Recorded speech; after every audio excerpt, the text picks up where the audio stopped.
Clinton has crawled out of her cave to accuse young people of not knowing the truth about Israel because of social media. Yeah. Anyone else really sick of liberals who still keep trying to push the whole Hillary was right all along about everything thing, when the only thing that Hillary has ever been right on is that Donald Trump is bad, which everyone also knew? Like, she's not exactly the only one. She doesn't hold a monopoly on that position. It's a widely held position. That our students and maybe Serbia and maybe Serbia. That's it. Those are the only two things she has. Donald Trump is bad, and Belgrade must be vaporized. Yes, thank you. Smart, well-educated young people from our own country, from around the world, where were they getting their information? They were getting their information from social media, particularly TikTok. That is where they were learning about what happened on October 7th, what happened in the days, weeks, and months. Mitt Romney literally admitted that the TikTok ban back under the Biden administration was in large part because of short-form independent content radicalizing people against Israel. It's a big, big club, and you're not in it, buddy. Follow. That's a serious problem. It's a serious problem for democracy, whether it's Israel or the United States, and it's a serious problem for our young people. And it's so cool and so normal how like every single person in power, all of them, all the time, are just, I don't know, man. How many people have you seen, business leaders, politicians, at the wall, in Jerusalem? Or attending some like Israel unity conference or whatever. It's all over the place. It's like all of them, man.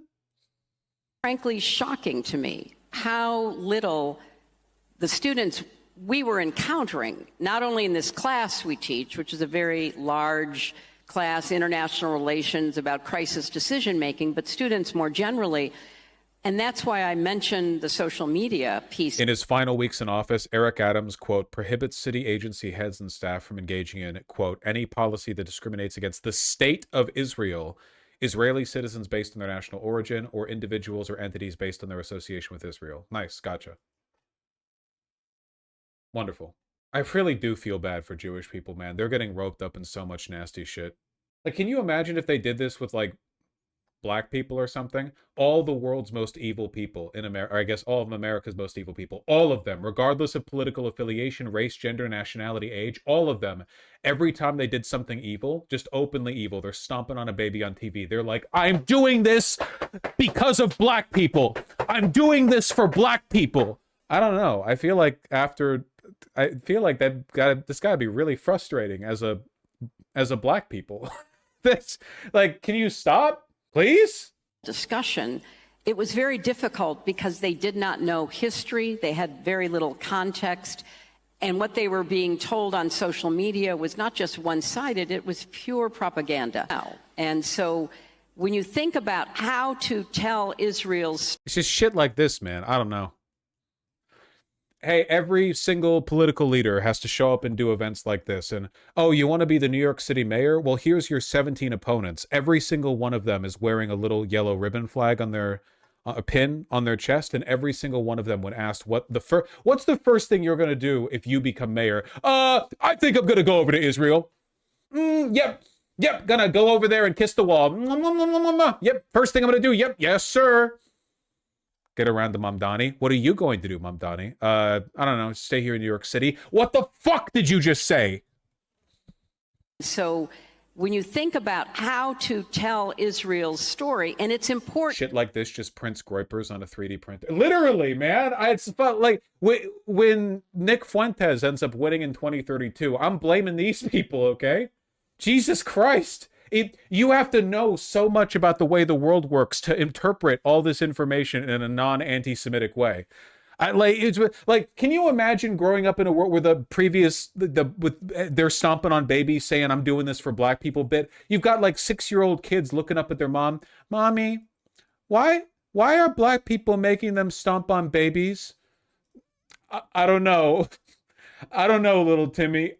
It's just the way things are, okay? Walking down the street, you see a black guy, you look at him, he looks at you.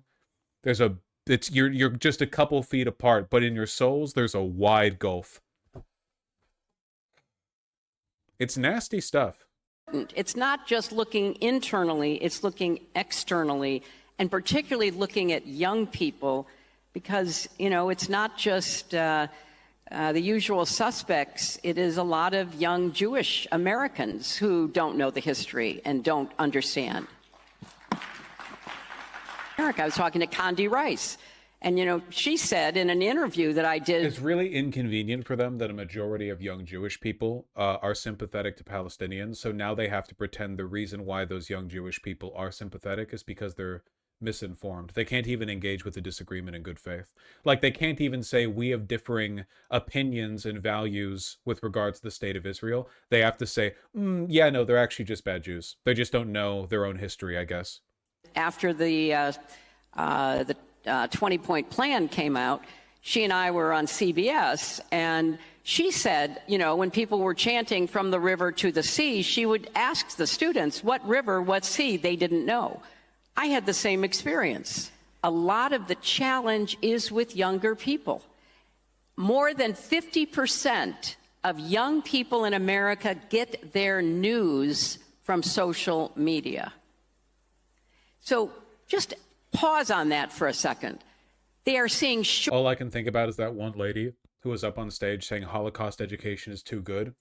And we're trying to give facts and stats, but the kids these days are just seeing cartoons on the phone. That lady was incredible. She was like, now, if you're opening up the phone and you're seeing all these videos of children being slaughtered, and some young Jews look at this and they learn the wrong lesson from their Holocaust education.